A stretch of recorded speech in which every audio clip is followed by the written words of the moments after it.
So hello and welcome to Informaticos. तो दोस्तों, एक बहुत बड़ी न्यूज़ मीडिया में आई है और वो न्यूज़ ये है कि भारतीय डिफेंस मिनिस्ट्री के डिफेंस एक्विजिशन काउंसिल ने प्रीडेटर बी ड्रोन यानी कि MQ-9 रीपर ड्रोन की खरीद को दे दी है मंजूरी।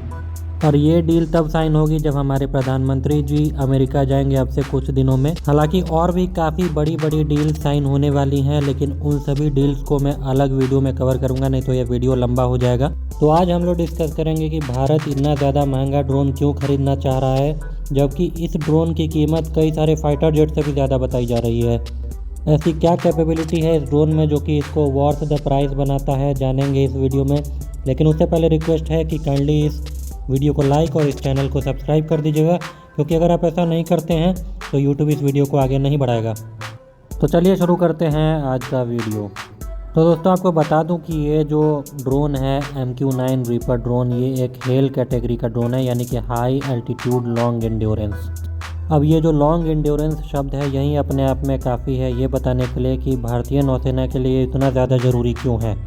जी हाँ, अब ये जो परचेज़ होगी ये इंडियन नेवी के लिए की जा रही है, यानी भारतीय नौसेना के लिए की जा रही है। लेकिन फ्यूचर में हो सकता है लिमिटेड नंबर्स में हमारे जो सिग्नल इंटेलिजेंस यूनिट्स हैं उनको भी ये एयरक्राफ्ट दिए जाएंगे, या फिर भारतीय वायुसेना भी फ्यूचर में इस विमान के लिए ऑप्ट कर सकती है। तो इसकी जो लॉन्ग एंड्योरेंस है वो लगभग 30 घंटे तक चली जाती है, जो कि बहुत ज़्यादा है। फॉर एग्जांपल, ऐसा नहीं है कि इस पर जो सेंसर लग रहे हैं वो पॉड बेस करके किसी फाइटर जेट में नहीं लगाए जा सकते हैं, लेकिन एवरेज एक फाइटर जेट 1 से 1.5 घंटा मैक्सिमम की उड़ान भरता है। उससे ज़्यादा उड़ने के लिए उसको एरियल रिफ्यूलिंग करनी पड़ती है और रिलेटिवली कई गुना ज़्यादा वो फ्यूल कंजम्पशन करता है। ऑल्दो इंडियन नेवी इस विमान को real time Indian Ocean region के मॉनिटरिंग के लिए इस्तेमाल करेगी, लेकिन कभी कभार इंडियन नेवी के जहाज़ जैसे कि P-8I पोसीडन विमान हैं उनको कई बार लैंड वाले इलाकों में भी एक सर्वे करते हुए देखा गया है। तो ऑफकोर्स उतने बड़े बड़े विमानों को उड़ाने की कॉस्ट बहुत ज़्यादा हाई चली जाती है और ऑफकोर्स वो सारे विमान लिमिटेड नंबर में ही ऑपरेट किए जा सकते हैं। तो एक P-8I पोसीडन जितना फ्यूल कंज्यूम करता है उसके आधे में ये लगभग उससे दोगुना उड़ सकता है, यानी कि आप मान करके चलिए कि any time Indian Ocean region के ऊपर कुछ विमान ऐसे उड़ते रह सकते हैं और ये फाइनेंशियली वायबल होगा। आप ही सोचिए कि ऐसे 8-10 P-8I पोसीडन 24/7 भारतीय नौसेना नहीं उड़ा सकती है, क्योंकि कॉस्ट बहुत ज़्यादा हाई चले जाएंगे। इसके अलावा जो इसमें बताया जा रहा है कि इसके जो सेंसर हैं वो किसी भी मायने में P-8I पोसीडन के सेंसर से कमज़ोर नहीं है। सबसे इम्पॉर्टेंट फीचर जो है उसका वो है इसका सिंथेटिक अपर्चर रेडार, और ये इतना एडवांस है कि ये खड़े सैनिक की भी फ़ोटो खींच सकता है 500 किलोमीटर की दूरी से।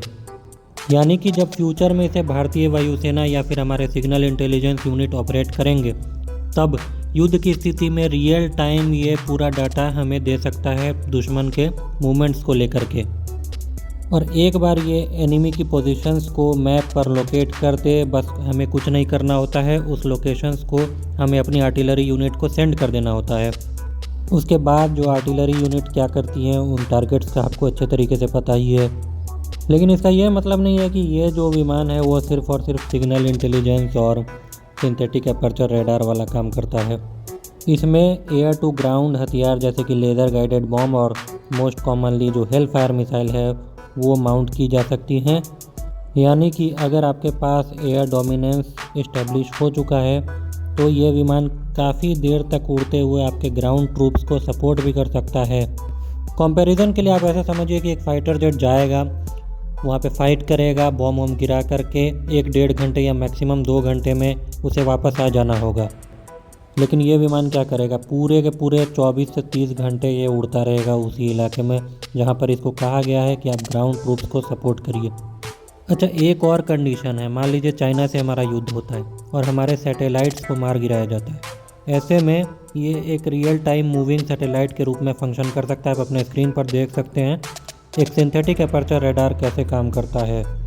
तो अभी के लिए तो इंडियन नेवी इस विमान को परचेज कर रही है, लेकिन मुझे पूरा ऐसा लग रहा है कि डेटा शेयरिंग पूर्ण रूप से होगा अन्य फोर्सेस के साथ भी, या फिर आवश्यकता अनुसार इसको ज़मीनी इलाकों में भी उड़ाया जाएगा।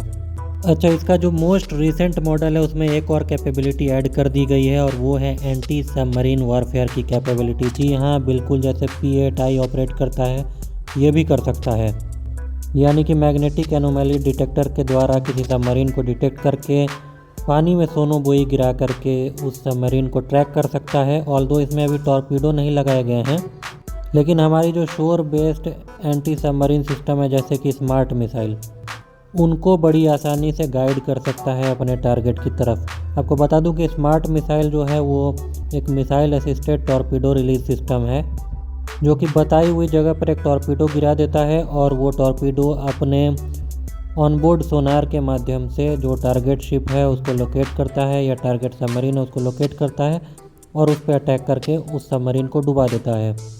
तो बेसिकली आप समझ ही गए होंगे कि हमारा जो इतना बड़ा कोस्ट लाइन है उसको डिफेंड करने के लिए 8 से 12 P-8I पोसीडन विमान काफ़ी नहीं है, हमें 24/7 सर्विलेंस कैपेबिलिटी चाहिए और वो चीज़ हमें ये ड्रोन ला करके दे रहा है। आपकी जानकारी के लिए बता दूं कि एयरफोर्स के लिए इसका एक स्काई गार्डियन वेरिएंट भी आ चुका है मार्केट में, जिसमें most probably air to air मिसाइलें भी लगी होंगी। अब ऑब्वियसली अगर फ्यूचर में इंडियन एयरफोर्स उस विमान को खरीदती है तो पोस्ट बालाकोट जो पाकिस्तान ने अटैक किया था उस तरह के अटैक को बड़ी आसानी से रिपेल किया जा सकेगा, क्योंकि ये विमान अपने लॉन्ग एंड्योरेंस के कारण एक फ्लाइंग सैम लॉन्चर का काम कर सकेगा। आपका क्या कहना है इस वीडियो पे, काइंडली मुझे कमेंट में बताइएगा। साथ ही साथ चैनल को सब्सक्राइब करना बिल्कुल भी मत भूलिए। मिलते हैं अगली वीडियो में, तब तक के लिए जय हिंद।